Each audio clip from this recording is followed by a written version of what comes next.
Assalamualaikum warahmatullahi wabarakatuh. Saya Nur Hasana akan menjelaskan materi mengenai urgensi Pancasila sebagai pandangan hidup dan dasar negara. Sebelumnya, Pancasila adalah jati diri bangsa Indonesia sebagai filsafat, ideologi, dan alat pemersatu bangsa Indonesia. Pancasila merupakan pandangan hidup, dasar negara, dan pemersatu bangsa Indonesia yang majemuk. Begitu besar pengaruh Pancasila terhadap bangsa dan negara Indonesia. Kondisi ini dapat terjadi karena perjalanan sejarah dan kompleksitas keberadaan bangsa Indonesia seperti keragaman suku, agama, bahasa daerah, pulau, adat istiadat, kebiasaan budaya, serta warna kulit jauh berbeda satu sama lain, tetapi mutlak harus dipersatukan. Pertama, urgensi Pancasila sebagai pandangan hidup. Pancasila dianggap memiliki nilai-nilai kehidupan paling baik. Pancasila dijadikan dasar dan motivasi dalam sikap, tingkah laku, dan perbuatan dalam hidup bermasyarakat, berbangsa, dan bernegara. Semua sila dari Pancasila tidak dapat dilaksanakan secara terpisah-pisah, karena Pancasila merupakan satu kesatuan yang utuh dan saling berkaitan. Karena Pancasila sudah merupakan pandangan hidup yang berakar dalam kepribadian bangsa, maka ia diterima sebagai dasar negara yang mengatur hidup ketatanegaraan. Hal ini tampak dalam sejarah, bahwa meskipun dituangkan dalam rumusan yang agak berbeda, namun dalam 3 buah undang-undang dasar yang pernah kita miliki, yaitu dalam pembukaan Undang-Undang Dasar 1945, Mukadimah Konstitusi Republik Indonesia Serikat, dan Undang-Undang Dasar Sementara Republik Indonesia tahun 1950, Pancasila itu tetap tercantum di dalamnya. Pancasila yang selalu dikukuhkan dalam kehidupan konstitusial kita. Pancasila selalu menjadi pegangan bersama pada saat terjadi krisis nasional dan ancaman terhadap eksistensi bangsa kita, merupakan bukti sejarah bahwa Pancasila memang selalu dikehendaki oleh bangsa Indonesia sebagai dasar kerohanian bangsa. Selanjutnya, urgensi Pancasila sebagai dasar negara.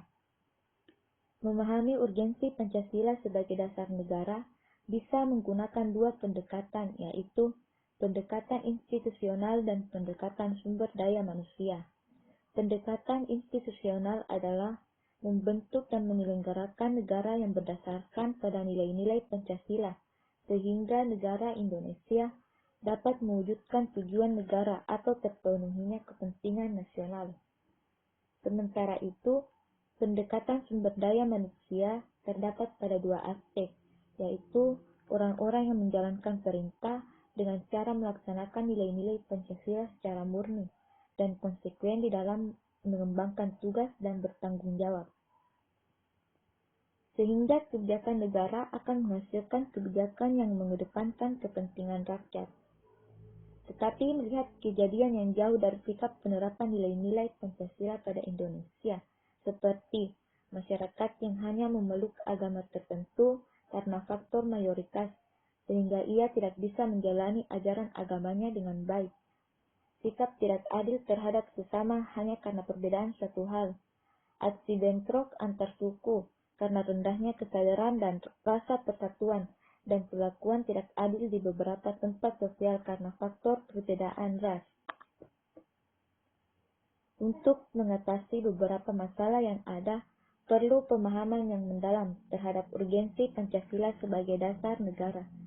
Dalam pemahaman tersebut, ada tahap implementasi juga, yaitu tahap yang selalu memperhatikan prinsip-prinsip good governance, antara lain transparan, akuntabel, dan fairness, sehingga akan terhindar dari KKN atau korupsi, kolusi, dan nepotisme.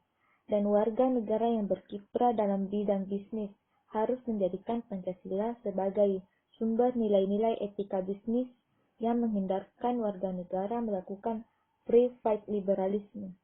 Tidak terjadi monopoli dan monosponi, serta warga negara yang bergerak dalam bidang organisasi kemasyarakatan dan bidang politik.